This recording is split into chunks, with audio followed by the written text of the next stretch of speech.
இந்த நிகழ்ச்சிக்கு நான் வந்தே ஆக வேண்டும் என்று அன்பு கட்டளையிட்டு நீ வந்தாதான் ஆச்சு அப்படின்னு சொல்லி என்னை இங்கே அழைத்து வந்தவர் மாண்புமிகு நலத்துறை அமைச்சர் மாசு அவர்கள். அவருக்கு என் மேலே எதனால் அந்த பிரியம் இருந்தது எனக்கு தெரியல. அவர் மேயராக இருந்த காலத்தில் அவர் பார்த்து நான் வியந்திருக்கேன். அதுக்கு முன்னாடி அவை அடக்கத்தின் காரணமாக சொல்ல வேண்டியது, இந்த நிகழ்ச்சியை இவ்வளவு பிரமாதமாக ஏற்பாடு செய்திருக்கின்ற துரைராஜ் அவர்களுக்கும் துணை மேயர் அவர்களுக்கும் சட்டமன்ற உறுப்பினர்களுக்கும் எங்களை அறிமுகப்படுத்தி கொண்டிருக்கின்ற கருணாநிதி தலைவர் பேர் தான் அவர்களுக்கும் இங்கே அவையிலே கூடியிருக்கின்ற அரங்கத்தில் இருக்கின்ற அறிவார்ந்த பெருமக்கள் அனைவருக்கும் இவர்களோடெல்லாம் உட்காரத்துக்கான தகுதி எனக்கு இருக்கானே தெரியல. எல்லாம் பெரிய பெரிய ஆளுங்க. உள்ள சொல்ல இல்லை, நக்கீரன் கோபால் என்னை கழுத்தறுத்திருக்காரு, காலை வாரி விட்டுருக்காரு, தூக்கி விட்டுருக்காரு. அவருடைய என்ன பண்ணாருன்னா, ராஜீவ்காந்தி கொலையில் நான் சம்மந்தப்பட்டிருக்கேன்னு எழுதினார். அது மாதிரி போட்டார். ஏன்னா பிரபாகரனுக்கு எனக்கு இருந்த நெருங்கிய தொடர்பு அவருக்கு தெரியும். அதன் மூலமாக எனக்கு அந்த ராஜீவ்காந்தி கொலையில் தொடர்பு இருந்தது. ராஜீவ்காந்தி கொலையில் ராஜாராமுக்கு தொடர்புன்னு போய் அட்டைப்பட கட்டுரை உள்ளே பார்த்தா என்னை பற்றி எழுதியிருக்கு. நான் அடையாளம் தெரியாத ஆள். நான் என்ன அப்புறம் அவர்கிட்ட கேட்டேன், கோபால் சார்கிட்ட கேட்டேன், என்ன கேட்டேன், உன்னையும் தூக்கி விட்டு விடு அப்படின்னாரு. அதை சரி ரைட்டு. அப்புறம் வீரப்படை சந்தித்ததில் அவர் ஒருத்தர், அவருக்கு முன்னாடியே சந்தித்தவன் நான்.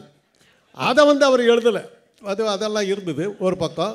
இது மாதிரி ஏடாகூடமான ஒரு டாக்டர் தொழில் சம்பந்தம் இல்லாத ஏடாகூடமான விஷயத்திலெல்லாம் மாட்டிக்கிட்டு முடித்தவன் நான். அதுக்கெல்லாம் கொஞ்சம் விளம்பரம் கொடுத்தவர். இப்போ கோபால் எதனால் சொன்னேன்னாக்கா, உங்கள் கூட இருக்கிறதுக்கு நாங்கள் கொடுத்து வச்சுருக்கோன்னு எனக்கு ஒரு கமெண்ட் அடித்தார். அதுக்காக அந்த பதிலை சொன்னேன். அப்புறம் பிரியன் சார் கூட நான் நிறைய விவாத மேடைகளில் கலந்துக்கிட்டு இருக்கேன். அற்புதமாக பேசுவார். பல சமயங்களில் பார்த்தாக்கா நானும் ஒரே கருத்தை தான் பேசுவோம். ஏறத்தாழ ஒரே கருத்தை தான் பேசுவோம். இன்றைக்கி மேடையில் இவ்வளோ பிரமாதம் முழங்குவார் நான் எதிர்பார்க்கல. ஹிந்துராம் அவர்களை பற்றி நான் சொன்னாக்கா அது பூக்கடைக்கு விளம்பரம் தேடுற கதை தான். அகில இந்திய பத்திரிகை என்று தென்னாட்டிலிருந்து வருகின்ற ஒரே ஒரு பத்திரிகை அகில இந்திய அங்கீகாரம் பெற்றிருக்கிறது என்றால் அது இந்து பத்திரிகை மட்டும்தான். ராம்தான் அவர் அந்த பத்திரிகையினுடைய ஒரு மாதிரியான அது முன்பக்கம் முதல் பேஜ் விளம்பரத்தில் போட்டுக்கிட்டு இருந்தாங்க. இவர் ஆசிரியர் ஆகிற வரையிலும் ஃபஸ்ட்டு பேஜ் கிளாசிஃபைடு அட்வர்டைஸ்மெண்ட்ஸ். அதை எடுத்துட்டு முதல் பக்கத்திலேயே செய்திகளை கொண்டு ஒரு புது உருவம் கொடுத்து வேறுபட்ட பார்வைகளை கொடுத்தவர். இன்னும் சொல்லப்போனால் அந்த போஃபார் செய்தோ சார், அது எந்த ஒரு ஊழலில் பெருசாக இது பண்ணிங்க, ஒன்றிய அரசை போட்டு போஃபார் இதை போட்டு பிச்சு எடுத்தார். ஆளுங்கட்சிக்கு ஆதரவான ஒரு பத்திரிகையை நினச்சிக்கிட்டு இருந்த ஒரு காலத்தில் அதனுடைய போக்கையை மாற்றி அது ஒரு புரட்சிகரமான பத்திரிகை அப்படிங்கிறத மாற்றி அந்த செய்திக்கே ஒரு புது உருவம் கொடுத்த அவருக்கு பக்கத்தில் உட்கார்ற தகுதியெல்லாம் எனக்கெல்லாம் இருக்கான்னு எனக்கு தெரியல. இருந்தாலும் இங்கே பேச வந்த விஷயம் இன்றைக்கி இருக்கிற ஆட்சி எப்படி நடக்குதுங்கிறதுக்கு, ஆட்சி எவ்வளோ பிரமாதம் நடக்குதுங்கிறதுக்கு நம்ம இப்போ நான் வழியில் வந்துக்கிட்டு இருக்கேன். அந்த ரோட்டில் ராஜ்பவன் பக்கத்தில் திரும்பினேன். ரோடெல்லாம் ஜெகஜோதியாக லைட் எரியுது. எங்கே பார்த்தாலும் தோரணம் கட்டி இருக்குது. எங்கே பார்த்தாலும் மக்கள் சாரியாக வந்துக்கிட்டு இருக்காங்க. இதை விட என்ன வேணும்? இதுதான் வளர்ச்சி. இவ்வளோ பேர் வெளியில் உட்காந்துருக்குறாங்க. கூட்டத்தை கேட்கறதுக்கு வந்திருக்கிறாங்க. இவ்வளோ இந்த புகழ்ச்சியை நாங்கள் சொல்லி தான் அவங்களுக்கு தெரியுமா? இருந்தாலும் கேட்கணும். நம்முடைய தலைவர் புகழை பேசுறதுக்கு 2 பேர் வர்றானுங்க, கேட்டு பார்ப்போம் இவ்வளோ பேர் வர்றாங்கன்னா அதுதான் வெற்றி. அவர் கருணாநிதி சொன்னார், ராஜாக்கள் எல்லாம் புகழ்ந்து பேசுகிறார்கள். ராஜாக்கள்லாம் சக்கரவர்த்திக்கு கப்பம் கட்டுறவங்க தான். சக்கரவர்த்தி ஸ்டாலின் நாங்கள் கப்பம் கட்டுறோம். அது என்ன தப்பு இருக்குது? ஸ்டாலின்னு பேர் சொல்கிறதுக்காக கோச்சிக்காதீங்க. அவருக்கு ஏன் அந்த பேர் வச்சாங்க தெரியுமா? தலைவர் கலைஞர் அவருடைய முதல் மகனுக்கு அழகிரி என்று பெயர் வைத்தார். அழகிரி அவருடைய அரசியல் ஆசான். பட்டுக்கோட்டை அழகிரியுடைய ஆலோசனையை கேட்டுத்தான் தலைவர் கலைஞர் அவர்கள் திமுகவினுடைய பெருசாக இணைத்து கொண்டு அவருடைய வழியிலே தான் அவர் சென்றார். அவர் ஞாபகார்த்தமாக தன்னுடைய மூத்த மகனுக்கு அழகிரி என்று பெயர் வைத்தார். தலைவர் கலைஞர் அவர்களுக்கு கம்யூனிசத்தின் மேல் இருந்த ஆளா காதலும் தீரா பற்றும் காரணமாக அன்றைக்கு இரும்பு மனிதன் என்று போற்றப்பட்டு பெரிய ரஷ்யாவினுடைய சர்வாதிகாரியாக விளங்கி அமெரிக்காவை ஆட்டங்காண வைத்த ஸ்டாலினுடைய பெயரை தன்னுடைய 2வது மகனுக்கு வைத்தார். கடைசியாக தமிழ் மீது இருக்கின்ற தன்னுடைய பற்றை காட்டுவதற்காக தமிழ் அரசு என்று தன்னுடைய கடைசி மகனை பெயர் வைத்தார். இப்படி அந்த மாதிரி அவருடைய குடும்பத்தில் பெயர்களுக்கு எல்லாமே ஒரு காரணங்கள் இருந்தது. அந்த வழியில் இரும்பு மனிதர் என்று சொல்ல என்ற பெயரை கொண்ட தன்னுடைய இரண்டாவது மகனை அவர் வாரிசாக நியமித்த போது எங்களுக்கெல்லாம் ஆச்சரியமாக இருந்தது. முதல்வர் அவர்களை நான் பள்ளி பருவத்திலிருந்து எனக்கு தெரியும். அவர் பள்ளிக்கூடத்தில் படிக்கும்போது கோபாலபுரத்து இளைஞர்கள்லாம் சேர்த்துக்கொண்டு அந்த கோபாலபுரத்தில் சின்ன சின்ன தொண்டுகளெல்லாம் செய்து கொண்டு இருப்பார். அப்புறம் தேர்தல் நாடகம் ஒன்று திண்டுக்கல் தீர்ப்பு என்ற ஒரு நாடகமெல்லாம் போட்டார். அப்புறம் சினிமாவில் நடித்தார். இதெல்லாம் ஒரு பக்கம். தன்னை படிப்படியாக உயர்த்தி கொண்டு வந்தார். அவர் அரசியலுக்கு வருவதை பல சமயங்களில் தலைவர் அவர்கள் கலைஞர் அவர்கள் அரசியலுக்கு வரணுமாங்கிற ஒரு கேள்வி அவருக்கு இருந்துக்கிட்டே இருந்தது. உங்களுக்கெல்லாம் தெரியாத ஒரு விஷயம் தெரிஞ்சிருந்தாலும் இருக்கலாம். அழகிரி அரசியலுக்கு வரணும்னு நினச்ச போது கலைஞர் அதை பெருசாக ரசிக்கலை. அப்போ என்ன பண்ணாருன்னா, அழகிரி எங்கள் வீட்டுக்கு தான் அனுப்பிச்சார். ராஜாராம் கிட்ட தான் ஆலோசனை கேட்டார். ராஜாராம் எல்லாம் பேசிட்டு சிண்டிகேட் வங்கி, ராயப்பேட்டை சிண்டிகேட் வங்கியில் அழகிரியை கேஷியராக பணி நியமனம் செய்வித்து 1 வருஷம் ராயப்பேட்டை சிண்டிகேட் வங்கியில் அவருக்கு கேஷியராக பணிபுரிந்தார். அதற்கு பிறகு தான் அதை விட்டு அரசியலுக்கு வந்தார். அதே போல் ஸ்டாலினுக்கு சொன்னபோது அப்போ தான் அந்த ப்ரான் கல்ச்சர் இறா வளர்ப்பு திட்டமெல்லாம் வந்தபோது அதை ஏன் நீங்கள் செய்யக்கூடாது என்று ஒரு ஐடியா கொடுத்த போது அதை ஸ்டாலின் அவர்கள் எடுத்துக்கொள்ளவில்லை, தமிழரசு எடுத்துக்கொண்டார்கள், அவர் செய்தார்கள். இதெல்லாம் ஒரு பக்கம் இருக்கட்டும். அவருக்கு ஆட்சியினுடைய ஒரு நுணுக்கங்கள்லாம் தெரியணுங்கிறதுக்காக அவர் எம்எல்ஏவாக தேர்ந்தெடுக்கப்பட்ட பிறகு கூட அவரை மாநகராட்சி மேயர் ஆக்கி கொஞ்சம் கொஞ்சமாக பழகி கொள்ளுங்கள். ஆட்சி முறை என்றால் என்ன, அரசியல் என்றால் என்ன, நிர்வாகம் என்றால் என்ன என்பதை தெரிந்து கொள்வதற்கு அவரை மேயராக போட்டு அவரை உட்கார வைத்தார். இன்றைக்கு என்னுடைய அனுபவங்களை சொல்லுகிறேன். என் சொந்த அனுபவம். என்னுடைய கல்லூரியில் நான் ஒரு பல்கலைக்கழகமும் கல்லூரியை சேர்ந்த ஒரு கல்லூரியில் நான் மருத்துவனாக பணியாற்றி கொண்டு இருக்கிறேன். 3 மாணவிகள் வந்தார்கள். அவங்க அண்ணா பல்கலைக்கழகத்தோடு சேர்ந்த எங்களுடைய பொறியியல் கல்லூரியில் மாணவிகள். அவங்க கேட்டுக்கிட்டு இருந்தபோது கேட்டேன், எப்படி கல்லூரி ஃபீஸெல்லாம் இப்போ ரொம்ப அதிகமாக இருக்குது, எப்படி சமாளிக்கிறீங்கன்னு. சார், நாங்கள்லாம் அரசு பள்ளியில் படித்தவங்க, 6ஆம் வகுப்பிலிருந்து 12ஆம் வகுப்பு வரையில் படிக்கிற மாணவர்களுக்கு தொழிற்கல்வி கற்க போனால் கல்லூரி கட்டடத்தை அரசாங்கமே கட்டி கொடுக்கிறது என்ற திட்டத்தின் கீழ் நாங்கள் படிக்க வந்திருக்கிறோம் என்று சொன்ன போது ஆடி போயிட்டேன். பெண் கல்வி மலைவாழை அல்லவோ கல்வி, அதை வாயார உண்ணுவாய் போ என் புதல்வியின் பாரதிதாசன் போடனா அந்த பழத்தை உரிச்சு கொடுத்தாரு. அதுக்கடுத்து அப்படி என்னோட பணியாற்றி கொண்டிருந்த 2 மாணவிகள் அவர்களே உருவாக்கிய ஒரு கருவி, இரத்த பரிசோதனை கருவி. இரத்தத்தை எடுக்க வேண்டியதில்லை, விரலை அப்படியே அந்த எந்திரத்தில் கையை விட்டால் ஹீமோகுளோபின், இரத்த வெள்ளணுக்கள், இரத்த சிவப்பணுக்கள், பிளேட்லெட்ஸ், இது 4ஐயும் 2 நிமிஷத்தில் காட்டிவிடும். ரத்தம் எடுக்க வேண்டிய அவசியம் இல்லை. அந்த கருவியை நாங்கள் அந்த பெண்கள் செய்தார்கள். அதற்கு நிதி உதவி கிடைக்கும் என்று சொன்னபோது இங்கே இருக்கிற ஈக்காடு தங்களில் இருக்க அந்த இதுக்கு அந்த அலுவலகத்துக்கு சென்றோம். அங்கே 30 பேர் இது போல் ஆண்டர்ப்ரனர்ஸ் உட்கார்ந்துருந்தார்கள். அவங்கெல்லாம் இவ்வளோ பேருக்கு மத்தியில் நமக்கு என்னத்தை கிடைக்கும் போது என்னத்தை கேட்க போகிறாங்கன்னு நினச்சிக்கிட்டு இருக்கும்போது போய் உட்காந்துருந்தோம். நான் போய் உள்ளே எங்களை அழைச்ச ஒரு வீட்டுக்கு போய் அந்த ஒரு பெண் காயத்ரிங்கிற பெண் அவங்கக்கிட்ட போய் கேன்டீன் எங்கேம்மா இருக்குதுன்னு கேட்டேன். எதுக்கு சார்? நாங்கள் காஃபி குடிக்கலான்னு நினைக்கிறேன், நீங்கள் கூப்பிட்றதுக்குள்ளாரு. நாங்களே காஃபி கொடுப்போம் சார், உட்காருங்க. நாங்கள் அரசாங்க அலுவலகம், நாங்களே காஃபி கொடுப்போம். இப்படியே கூட ஒரு காலத்தில் எப்படி இருக்கும் தெரியுங்களா? நீங்களாம் கோட்டைக்கு போயிருந்தீங்களோ இல்லையான்னு தெரியாது. அந்த காருக்கு உக்காந்துருப்பார், நம்ம ஃபைல் ஒரு டேபிளில் மேலேயே இருக்கும். சார் இந்த ஃபைல் தான் சார், எல்லாம் தெரியும், இருங்க அப்படியே நின்றுக்கிட்டே இருக்கணும், உக்காருன்னு சொல்ல மாட்டாங்க. இன்றைக்கி போகிறேன், காஃபி நாங்கள் கொடுக்குறோம் சார். கொஞ்ச நேரம் கழித்து, அம்மா பசிக்குது சாப்பிட்லான்னு பார்க்குறோம், கேன்டீன் இப்போது எங்கே இருக்குது? சாப்பாடு நாங்கள் கொடுக்குறோம் சார். உணவும் போட்டாங்க. உணவும் போட்டு என்னுடைய மாணவிகளாக இருந்து இப்போ என்னுடைய உதவி பேராசிரியர்களாக பணிபுரிகின்ற அந்த 2 பேர் ப்ரெசன்டேஷன் பண்ணுறோம். நான் கூட உட்காந்துருக்கிறேன். முடித்த உடனே 5 லட்சம் ரூபாய் உங்களுக்கு வழங்கப்படுகிறது. இம்மீடியட். இதுதாங்க சாதனை. எங்கேயும் தேடி போகல, யாரையும் பிடிக்கல, அவர் அந்த ஒரு அரசியல்வாதியை பிடிக்கல, ஒரு அதிகாரியை பிடிக்கல, யாரையும் பார்க்கல, நேராக போனேன், யாருன்னு தெரியாது, கொடுத்தாங்க. இதுதாங்க சாதனை. இதுதான் சாதனை. ரங்கராஜ் பாண்டே சார் உட்காந்துருக்காரு, எனக்கு அவருக்கு ஆயிரக்கணக்கான சண்டை நடந்திருக்கு. அவர் நேர் எதிர்முகாமை சேர்ந்தவர், அவர் வந்து உட்காந்துருக்காரு. ஆச்சரியமாக இருக்குது. இன்றைக்கி அவர் இன்றைக்கி அவர் செய்கிற சேவைக்கு அவர் கைகூப்பி வழங்கணும். அந்த அளவுக்கு பல அடித்தட்டு மக்களை எல்லாம் மேம்படுத்துகிற இதை செய்கிறார். சாணக்கியா என்ற ஒரு அமைப்பை வைத்துக்கொண்டு அவர் அதுக்கான பாராட்டுகள். எனக்கெல்லாம் என்னோடு இருந்து பணியாற்றி கொண்டிருந்த காயத்ரி என்பவர் தான் அவரோட உதவியாக இருக்கிறாரு. அவங்க நானும் பேசிக்கிட்டு இருப்போம். அடிக்கடி என்னை கேட்பாங்க. அப்படிப்பட்ட அவங்கெல்லாம் அவர் இன்றைக்கி பேச வந்திருக்கிறார். என்ன பேச போகிறான்னு தெரியல, என்ன காலவார போகிறாரோ, நல்லபடியாக பேச போகிறாரோ தெரியல. அவர் உட்காந்துருக்கிறார். அவர் ஆக இதில் கொடுத்துருந்தது எதிர்முகாமில் இருப்பவர் கூட பாராட்டுகின்ற இதுன்னும் போது ரங்கராஜ் பாண்டே வந்தது அப்படி தான் நான் பார்க்குறேன். கரெக்டாக இல்லை, நீங்கள் பேசும்போது சொல்லிவிடுங்க.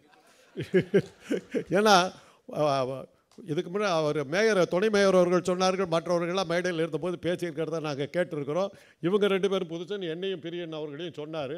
நாங்கள் அரசியல் மேடைக்கு வந்ததில்லை, ஆனால் அரசியலில் வேட்டையாடப்பட்டிருக்கிறேன். மும்மொழி கொள்கையை பற்றி பேசுகிறாங்க. மொழியை கற்றுக்கிறதுலேயே உன் மொழியை செலவு பண்ணினா மிச்சத்தை எப்போயா கற்றுக்குவே? நீ 240 மொழிகள் இருக்குது உலகத்தில், அத்தனையும் கற்றுக்குவியா? நான் நிறைய தடவை சொல்லியிருக்கிறேன். பெருன்னு ஒரு நாடு தென் அமெரிக்காவில், முழுக்க ஸ்பானிஷ் மொழி. மியாமிங்கிற ஃப்ளாரிடா மாகாணத்தில் இருக்கிற மியாமிங்கிற ஏர்போர்ட்டில் ஏறி பிளேனுக்குள்ளார உட்கார, பெருநாட்டு பிளேனில் உட்கார்றேன். அங்கேயே ஸ்பானிஷ் மொழி பேச ஆரம்பிச்சிட்டாங்க. அங்கேயே காலி. ஏரோஸ்டர்ஸுக்கிட்ட காஃபி கேட்குறதுக்கு தெரியல எங்களுக்கு. அதுவாக கருணையோடு கொடுத்துச்சு. ஏர்போர்ட்டில் இறங்குறோம், கை கால் ஓடலை, யாருக்கும் இங்கிலீஷ் தெரியல. காஃபி குடிக்கணும், தண்ணி வேணும், நன்றின்னு சொல்லணும், அவன் மிஸ்டர்னு சொல்கிறதுக்கு என்ன சொல்லணும் ஒன்றுமே புரியல. 3 நாளில் எல்லாத்தையும் கற்றுக்கிட்டோம். தேவைப்பட்டுச்சு. காஃபி பாலோட காஃபி வேணும், கஃபே கோலே பால் வேணாம், கஃபே ஓலே, முடிஞ்சு போச்சு. மிஸ்டர் கிடையாது, சீனர். மிஸ்ஸு கிடையாது, சினோரிட்டா. Thank you, gracious, Aqua, water. 5 கற்றுக்கிட்டோங்க. அதுக்காக நான் 40 வயசில் தென் அமெரிக்கா போவேன்னு சொல்லி பள்ளிக்கூடத்தில் எனக்கு ஸ்பானிஷ் சொல்லி கொடுப்பியா? நீ என்னையா மும்மொழி கொள்கை? அறிவு கட்டத்தனமாக இல்லை? இதை படிக்கலைன்னா எனக்கு காசு கொடுக்க மாட்டானா? யாரையா நீ சொல்கிறதுக்கு? ஏன் காசை எடுத்துக்கிட்டு நீ கொடுக்க மாட்டியா? யார் அப்போ விட்டு காசு? அந்த அந்த அந்த அமைச்சருக்கு நான் நன்றி சொல்லுகிறேன். தூங்கி கிடந்த தமிழினத்தை தட்டி எழுப்பி விட்டா நீ. நன்றி, தேங்க்யூ. பேசு. நீ பேசினா தான் நான் வருவேன். நீ பேசத்தான் நான் எகிருவேன், குதிப்பேன், பாய்வேன். எனக்கெல்லாம் ஒரு வருத்தம் இருந்தது. என்னடா 65 அது 8ஆம் கிளாஸுங்கிறாரு. நான் மருத்துவக் கல்லூரி மாணவன். எனக்கு அரசியலுக்கு சம்பந்தமே இல்லை. எப்படி தளபதி அவர்கள் கட்டாயப்படுத்தப்பட்டு அரசியலுக்கு கொண்டு போய் விட்டார்களோ அதே நிலைமை தான் எனக்கு. என்னுடைய அண்ணன் ராஜாராம் அப்போ நாடாளுமன்ற உறுப்பினர். இந்திய எதிர்ப்பு போராட்டத்தின் பின்னணியில் நான் இருப்பதாக நினைத்து கொண்டு அன்றைக்கு இருந்த காங்கிரஸ் அரசாங்க என்னை போட்டு வேட்டையாடுது. எனக்கு ஒன்றுமே தெரியாது. ஐயா, சத்தியமாக எனக்கு ஒன்றும் தெரியாது. நான் அரசியலுக்கு சம்மந்தம் இல்லை, நான் படிச்சுக்கிட்டு இருக்கேன். ஹாஸ்டலில், ஸ்டான்லி ஹாஸ்டலில் உள்ளே என்ஆர் கிருஷ்ணன் ஒருத்தர் இன்னைக்கு பொள்ளாச்சியில் பெரிய டாக்டராக இருக்கார். அவரையும் என்னையும் கூட்டிகிட்டு போய் நிற்க வச்சுக்கிட்டாங்க. ஒரு அறை இன்றைக்கும் தலை சுற்றிக்கிட்டு இருக்குது அந்த அடி. அப்பேற்பட்ட ஒரு அறை. திமுகவுடைய மாணவர் அணி தலைவர் யாருங்கிறாரு? சத்தியமாக தெரியாது. திமுகவில் மாணவர் அணின்னு ஒன்று இருக்கிறதே தெரியாது எனக்கு. ஏயா என்னை போட்டு உயிர் எடுக்கிற?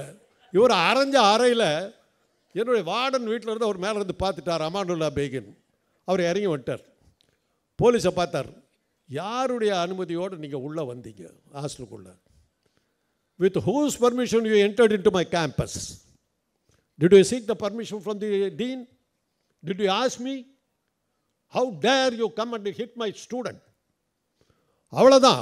அடுத்த அப்படி சொல்லிட்டார். ஸ்டூடெண்ட்ஸ் எல்லாம் ஓடியான்ட்டாங்க. எங்கள் ஸ்டான்லி ஹாஸ்டல் கோட்டை மாதிரி இருக்கும், 20 அடி உயர செவுரு. ஒரு கதவை சாத்திட்டாங்க, வெளியே போக முடியாது. சொல்லிட்டார், உயிரோடு போகணுன்னா இப்படியே போயிடு, இல்லாட்டி கதவை சாத்திடுவோம், பசங்களை தீர்த்துருவாங்கன்னார். அன்னைக்கு மைட்டி காங்கிரஸ் கவர்மெண்ட் அந்த போலீஸை எதிர்த்து நின்னார் எங்கள் வார்டன். அதுக்கு பிறகு என்னாச்சுன்னா, இந்திய எதிர்ப்பு போராட்டத்தில் மற்றவங்களுக்கெல்லாம் போலீஸு, ஸ்டான்லி மருத்துவக் கல்லூரி, கீழ்ப்பாக்கம் மருத்துவக் கல்லூரி, மதுரை மருத்துவக் கல்லூரிக்கெல்லாம் இராணுவம். அதை தான் சொல்லுவாங்க, அவர்கள் இராணுவத்தையே சந்தித்தவர்கள். நான் அன்றைக்கி தான் முதல் முறையாக ஒரு இதை அந்த AK-47 போட்டிருக்க இதெல்லாம் முதல் முறையாக பார்த்தது அப்போ தான் பார்த்தேன். ஆக இந்த மாதிரியான போராட்டங்கள் நடத்தும். அந்த போராட்டத்தில் அந்த உணர்வுகளையெல்லாம் உங்களுக்கு நாங்கள் தூண்டி விடாமல் மறந்து விட்டோமோ என்ற ஒரு பயம் இருந்தது. நாம் சரியான முறையில் நம்முடைய இளைஞர்கள் வழிகாட்ட தவறி விட்டோமா என்ற ஒரு அச்சம், ஒரு பயமே இருந்தது. நன்றி அந்த ஒன்றிய அமைச்சருக்கு. தட்டி எழுப்புனையா நீ. அதுக்கு மேலே நம்ம ஊரில் ஒரு காமெடி பீஸ் இருக்குது. பெட்ரோல் வெடி கொண்டு வந்து வியாபாரம் பண்ணிச்சு, சரியாக போகல. அப்புறம் முழங்கால் தண்ணியில் வந்து ஒரு போட்டு ஒன்று ஓட்டு இதை பாருங்களா அப்படின்னுச்சு, அதுவும் ஓடலை. அப்புறம் வந்து பஞ்சால் செஞ்ச ஒரு சவுக்கு எடுத்துக்கிட்டு ஓங்கி ஓங்கி அடிச்சுக்கிச்சு, அதுவும் ஓடலை. அப்புறம் இப்போ வந்து என்ன சொல்லிச்சு, அறிவாலயத்தில் இருக்கும் செங்கலெல்லாம் எடுத்து நான் ரிப்பேர் பண்ணி கொடுக்குறேன்னு செங்கல் வியாபாரத்துக்கு வந்துருக்குது, ஓடலை. இது மாதிரி காமெடி பீஸுகளெல்லாம் எதிர்கட்சியாக வச்சுக்கிட்டு இருக்கும்போது நம்ம எப்படி ஆட்சி பண்ணுறது? ஒரு இந்த இடத்துல நான் வந்து ஒரு இதாக சொல்கிறேன், எல்லா இதுலேயும் இப்போ யூடியூப்பில் சொன்னது தான், எதிர்கட்சி இல்லைன்னா ஆளுங்கட்சி சரியாக இருக்காது. அதனால் தளபதி அவர்கள் ஒரு நல்ல எதிர்கட்சியை உருவாக்குறதுக்கு அவர் முயற்சிக்கணும். இது எதனால் சொல்கிறேன்னா, நேரு அவர்கள் ஆட்சியில் இருந்தபோது எதிர்கட்சியே அது இந்தியாவில் இல்லை.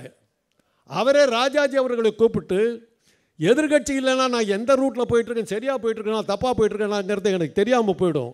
ஒரு எதிர்கட்சியை உருவாக்குங்கிற போது தான் ராஜாஜி வந்து நேருடைய பேச்சை கேட்டுக்கிட்டு சுதந்திர கட்சியை ஆரம்பித்தார். அதுதான் பல்வேறு பரிணாமங்களை இது பண்ணிக்கிட்டு போய் பாஜக கிஜாக்காவெல்லாம் மாறி வந்துக்கிட்டு இருக்குது. இன்றைக்கி பார்த்தா எதிர்கட்சியை காணோம். இதுக்கு முன்னாடி ஒரு அம்மா சொல்லிச்சு, கண்ணு கட்டினவர்களும் எதிர்கட்சியே காணோன்னுச்சு. இன்றைக்கி நடக்குதுயா, பேச வர்ற ஐயா, உன் பேச்சை கேட்டால் சிரிப்பு வருது. பள்ளிக்கூடத்து பையன் சிரிக்கிறான், பிஸ்கட் கொடுக்குற, தேவையா உனக்கு? புள்ள பிடிக்கிறவனாட்டம். மும்மொழி கொள்கை, எதுக்கு மும்மொழி கொள்கை? எதுக்காக வந்து நீட் தேர்வு? நான் படிக்கலை MBBS, நான் டாக்டர் கெட்டு போயிட்டேனா? பிச்சை எடுக்கிறேன்னா? எனக்கு வைத்தியம் தெரியலையா? உலக சுகாதார கழகம் WHO இந்திய பிரதிநிதியாக போனது எய்ட்ஸுக்காக, உலக வங்கியினுடைய இந்திய நாட்டினுடைய பிரதிநிதியாக போனவன் நான் அமெரிக்காவுக்கு. அமெரிக்க அரசாங்கனுடைய உதவி பணத்தோடு சியாட்டிலில் வந்து வாஷிங்டன் யூனிவர்சிட்டியில் போய் மேற்படிப்பு படித்தவன் நான். அமெரிக்க அரசாங்கத்தினுடைய இது ஸ்காலர்ஷிப், இந்திய அரசாங்கம் இல்லை. நீட் தேர்வாக படித்து பாஸ் பண்ண நான் MBBS. நீட் தேர்வுனா என்னான்னு தெரியாது. +2 வாங்கின மார்க்கை நீ கேவலப்படுத்துகிற. நீட் தேர்வில் ஒரு வேடிக்கை என்ன தெரியுங்களா? உங்களுக்கு எவ்வளோ தெரியும் தெரியாது. உத்தரப்பிரதேசத்தில் ஒரு தேர்வு நடக்குது, ஹிந்தி படிப்பை பற்றி ஒரு தேர்வு நடக்குது. 90% மாணவர்கள் தோல்வி. அந்த 90 தோல்வி அடைந்த அந்த 90% மாணவர்கள் காலேஜில் சென்னையில் இருக்கிற நல்ல உயர்ந்த நிலையில் இருக்கிற சென்னை மருத்துவக் கல்லூரி, ஸ்டான்லி மருத்துவக் கல்லூரியில் அவங்களுக்கு சீட்டு கிடைக்குது. நம்ம பசங்களுக்கு கிடைக்கிறது சத்தீஸ்கர்லேயும் உத்தராகண்ட்லேயும் இருக்கிற குடிச்சையில் நடந்துக்கிட்டு இருக்கிற மருத்துவக் கல்லூரியில் நம்ம பசங்களுக்கு இடம் கிடைக்குது. இந்த அநியாயத்தை யார் தட்டி கேட்கறது? அதனால தான் தீர்மானம் போட்டார். அன்றைக்கி இந்த நேரத்தில் மதிவதனிங்கிற இந்த திராவிட கழக பெண்ணை நான் மிகவும் மகிழ்ந்து பாராட்டுகிறேன். அந்த பெண்ணுக்கிட்ட இன்னொரு பெண்ணு கேட்குறாங்க, எங்களுடைய இனத்தையே நீங்கள் அமைக்க வைத்து விட்டீர்கள், எங்கள் இனத்துக்கு சட்டமன்றத்தில் இடமில்லை, அமைச்சரவையில் இடமில்லை, ஏன்னா எங்கள் ஒதுக்கப்படுகிறோம், புறக்கணிக்கப்படுகிறோம், இது நியாயமான ஒரு கேள்வி கேட்டு அந்த பொண்ணு சொல்லிச்சு, நீ சட்டமன்றத்தில் இல்லை, சட்டமன்றத்தில் தீர்மானம் போடுறோம், அந்த தீர்மானத்தை நிறைவேற்றிக்கிட்டு போனாக்கா கவர்னர் ஒரு ஆள் உட்காந்துருக்கார், போட மாட்டேங்கிற. சரி, அதை எதிர்த்து நீதிமன்றத்துக்கு போனால் அங்கே யார் ஜட்ஜி உட்காந்துனா ஆள் உட்காந்துருக்கார். அப்புறம் 234 பேர் மக்களால் தேர்ந்தெடுக்கப்பட்ட அத்தனை பேர் காலியாகி உன்னுடைய ஆக்கிரமிப்பில் தான் நாங்கள் இருக்கிறோம்னு சொல்லிச்சு அந்த பொண்ணு. இன்றைக்கி அதை எதிர்த்து நிற்கிறார். டீலிமிட்டேஷன் கமிட்டி, தொகுதி வரையறை, அதில் என்ன சாமர்த்தியம் பாருங்க. ஹிந்தி பேசுகிற இடத்துக்கு 400 சீட்டாக ஏற்றி அதை வெளியில் சொல்லாமல் நமக்கு 150 இருந்ததை 200 ஆக்கிட்டாங்க. உனக்கு 200 கொடுத்துருக்கம்பா, எதுக்கு 300 இருந்த நீ 400 வர? 400 பேருக்கு இருக்கும்போது இந்த 200 MP போய் என்ன பண்ண முடியும்? உங்களால் என்ன பண்ணாலும் உங்கள் தீர்மானம். டெல்லிக்கு போய் நீங்கள் தாஜ்மஹாலை பார்த்துட்டு, ரெட் ஃபோர்ட்டை பார்த்துட்டு, அங்கே சாந்தினி சவுக்கில் வந்து லஸ்ஸி குடிச்சிட்டு வரதை தவிர வேறு என்ன பண்ண முடியும் உங்களால்? 200 MPக்களும் அங்கே போய் பிரயோஜனம் இல்லை. ஏறத்தாழ அவங்க நம்மளை பிரித்து விட்டுட்டாங்கங்கிற மாதிரி கொண்டு போயிடுச்சு. ஹிந்தி கற்றுக்கலான்னா உனக்கு இந்தியாவில் இருக்க இடம் இல்லைன்னு சொன்னார். நன்றி ஐயா, நாங்கள் அந்த காலத்தில் அதை தான் சொன்னோம். நீ தான் வந்து இப்போ பிரிவினை கேட்டாக்கா உள்ள தெளிப்புன்னு சத்தம் போட்டதுனால நாங்கள் பேசாமல் இருந்தோம். அண்ணா அழகாக சொன்னார், பிரிவினைக்கான காரணங்கள் அப்படியே இருக்கின்றன, ஒத்தி வைத்து இருக்கிறோம், கைவிட்ட விடவில்லைன்னார். இன்றைக்கி நீயே வர்ற வேணாங்கிற விட்டு நான் போகிறேன், ஏன் உயிர் எடுக்கிற? அவ்வளோதான். இன்றைக்கி வந்து சில சமயங்களில் வந்து தலைவர் அவர்களை பார்த்து நான் பேசணும் கூட நினைக்கிறது, ஏன் ஆணாக பிறந்தது தப்பா? மேயர்னு கேட்டால் அவங்க வந்து உட்காந்துக்கிறாங்க. சட்டமன்றத்தில் இவ்வளோ இடம்னு விடுறேன். மாதம் 1000 ரூபா அவங்களுக்கு கொடுத்துட்றீங்க, படிக்கிறதுக்கு உதவி பண்ணுறீங்க, வேலை தேடுறதுக்கு உதவி பண்ணுறீங்க. நான் ஆம்பளையாக பிறந்து நான் என்ன தான் பண்ணுறது? எங்கே போனாலும் பஸ்ஸில் ஏற முடியல, பஸ்ஸில் ஆம்பளைக்கு பஸ் இல்லை. இதெல்லாம் வந்து அமைச்சர் அவர்கள் மா சுப்பிரமணியம் அவர்கள் சொல்லணும். ஆண்களையும் கொஞ்சம் பாதுகாத்துங்க, எங்களையும் கொஞ்சம் பாருங்கள், பாவமாக இருக்கிறோம். தயவுசெய்து இங்கே இருக்கிற தாய்மார்கள் தயவுசெய்து கோச்சிக்காதீங்க, எங்களுக்கு ஏதாவது ஒரு வழி கொடுங்க. இன்றைக்கி நாங்கள் தடுமாறுறோம், ஆனால் பிறந்ததுக்கு நினச்சி அழுகுறோம், இப்படி பண்ணிவிட்டியே அப்படின்னு. ஏறத்தாழ வந்து இன்றைக்கி வந்து பெண்கள் எப்படி வர்றாங்கன்னாக்கா, பெண் பார்க்க போயிட்டு இருந்தோம், இப்போ மாப்பிள்ளை பார்க்க வர்றாங்க. என்ன அது ஒன்றும் தேராது போல் இருக்க, வா போய் லெட்ரு போடுறோம், யார் பொண்ணு வீட்டில். என்ன ஆச்சு? என் காலத்துலேயும் இத்தனை வருஷம் உயிரோடு இருக்கணுமா இப்போ நினச்சி வருத்தப்பட்டு இன்னும் மோசமாக போகிறதுக்கு மாதிரி போய் சேர்ந்துடணும், பயமாக இருக்குது. ஆக இதையெல்லாம் மனசில் வச்சுக்கணும். பெண்கள் இது எதுக்காக சொன்னேன்னா, புதுசாக ஒருத்தர் கட்சி ஆரம்பித்து இன்னும் உள்ளே வரல, ப்ரீகேஜியில் இருக்கிறார். பெண்களுக்கு பாதுகாப்பு இல்லையா? அடா பாவி, பிளேனில் யாரையோ கூட்டிகிட்டு போன நீ எல்லாம் வந்து பேசுறதா? என்னையா இது? உனக்கும் அரசியலுக்கு என்ன சம்பந்தம்? உன் கஷ்டம் எனக்கு புரியுது. நீ மாட்டிக்கிட்ட, ஒரு படத்துக்கு 150ன்னு சொல்லிவிட்டா பிடிச்சி விட்டா அமலாக்கத்துறை வீட்டுக்கு வந்துருச்சு, நீ என்ன பண்ணுவ? உன்னை கட்டாயப்படுத்தி உள்ளே கூப்பிடுறாங்க, மொத்தமே 4 கூட்டம் தான் போட்டிருக்க. அதுக்குள்ளார பேசுறதுன்னா திமுக அழிந்து விடுமா? திமுகவுக்கு மிரட்டல் உண்டா? ஒன்றுமில்லைங்க. இன்றைக்கி சட்டமன்ற எதிர்க்கட்சி தலைவராக இருக்கிற பழனிசாமி கேட்டார், மழை வெள்ளத்தில் சாலைகள் எந்த அளவில் இருக்கின்றன என்பதை தெரிவதற்கு வெள்ளை அறிக்கை வெளியிட வேண்டும்னாரு. உதயநிதி அவர்கள் அழகாக சொன்னார், ரோட்டில் போய் பாரு, தண்ணி நிற்கலை, முடிஞ்சு போச்சு. வீராவேசமாக முழங்கினார், அப்படியே சுருண்டு போயிட்டு அவ்வளோதான், முடிஞ்சு போச்சு. ஒரே வார்த்தை. கலைஞர் அழகாக எழுதியிருக்காருங்க, பேசி தோற்றவர்கள் ஏசி தீர்க்கிறார்கள். வாய்ப்பு கொடுத்ததுக்கு நன்றி, வணக்கம்.